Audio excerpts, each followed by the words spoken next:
Today I'd like to talk about the importance of having friends, especially when you're going through a family law dispute, whether it be a child custody dispute or a divorce.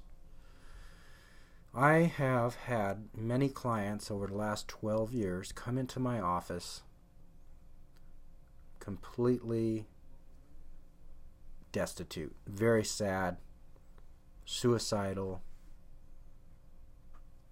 wasn't even sure where they were going to be able to stay that night or the next week because they're on such bad terms with their soon-to-be ex. And I would invariably ask them, well, don't you have any friends or family nearby that you could stay with or can give you moral support? And so many of them don't.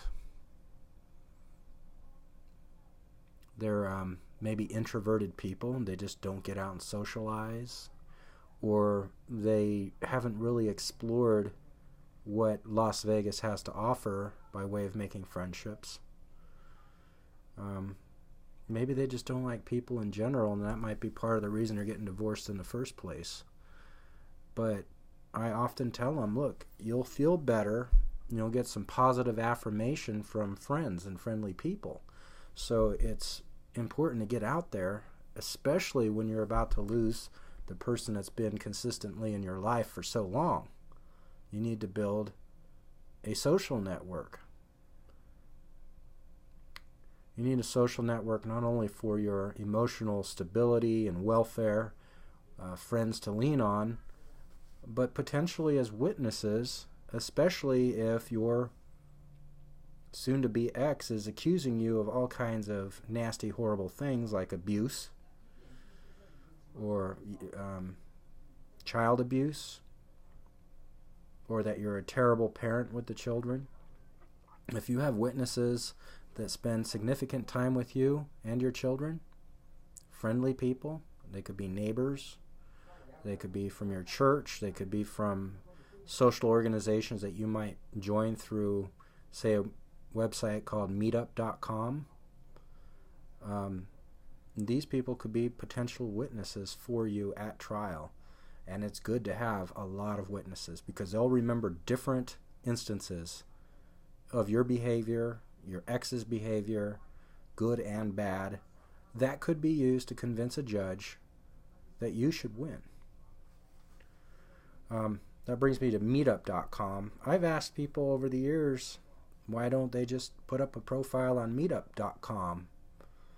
And their response invariably is, oh, I'm not ready to date yet.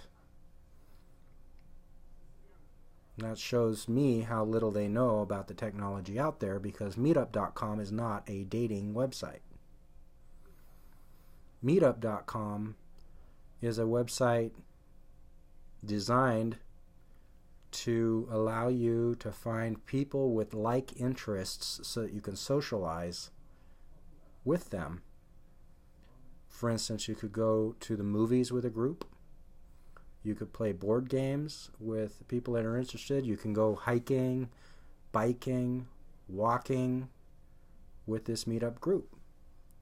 These are groups that meet up throughout the valley on certain days and certain times, and you can just attend or not attend as your calendar allows.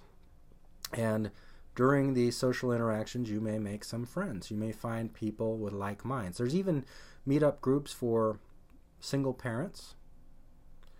There's ones that support mothers, ones that support fathers. There are meetup groups on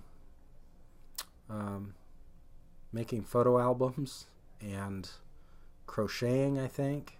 If you go to meetup.com, you can find all kinds of activities and interests. And if you can't find one, you could start your own and just start making a group of friends that have similar interests to you. But friends are very important, especially when you're going through some of the worst times of your life.